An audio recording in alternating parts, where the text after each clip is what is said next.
What's up, guys? GotDave here. And dude, I got a new chain for the Grom. I kind of knew what it was because, like, if you just Google Grom chain, it any of the chains they sell, like the part number for the chain, it'll have the numbers. It'll be like a 420 by like 106. So it's like a 420 chain, and they're giving you 106 links. And so I just looked on eBay, and I got the best chain that I could, in my opinion. And that is the Regina. I got a Regina gold chain, and they sell two different ones in the 420 size of links, and they have one that's like the GTX or whatever, and it's like about like $40 or $43 or something like that. That's the one I got. And then they have another one that's like called like an Oreo or whatever, or some name like that. It's not as good, obviously, because it was only like $26 or $27 for that one. So I got the more expensive one, of course, just because I know it's usually that's the better one, you know. And it's a cool looking chain. As far as like, it looks like it's gonna last a long time. It's really tight, really good, usual Regina quality.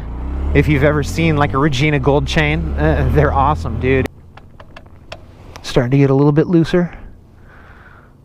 First like 50 miles or so on a new chain, they always loosen up.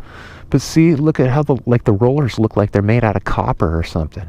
I don't know what the deal is, but looks to me like a really good chain. A lot of people around here use DIDs, use the DID chains. You know, I'm gonna go straight. And but I like the Regina chains. Ever since a long time ago, I got a chain for that red mini bike that I had. I had a Baja Blitz mini bike, and I don't know, it probably had like a little bit more horsepower than this, but it was just a single speed with a centrifugal clutch, you know, just like a twist and go, and it was not street legal. When I got a new chain for that mini bike, that's the chain that I chose, was a Regina gold chain, and I got it through a place that did, they sold parts for junior dragsters, and they rate all of their chains because they're for use with the junior dragster carts, and so you got to know, like, based on what engine you have, like what chain to get based on how much horsepower. And I remember seeing like all the Regina chains were way higher horsepower ratings than any other chain, way higher ratings.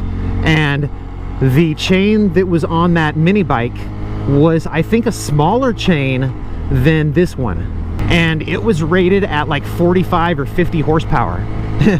So I don't think I'm gonna have any problem with this chain. And that was really the only weak point that I could think of.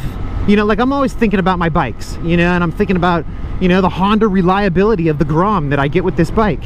And I was like, what could I do that would just like make this bike like completely, like, you know, I wouldn't have to worry about anything that I could have prevented, type of thing. And that's like basically like throw a good chain on there, because more than likely the chain that comes with this bike is a pile of crap, and it's good enough, you know, but it's like, I've got, what do I have on here, 4370. See, I got over 4,000 miles for a junky chain. That's probably good. That is probably good enough. So put this one on here, and now it'll probably go just the same as like a normal chain, you know, like I'd take it like 12,000 miles or so. I'll talk to you guys later.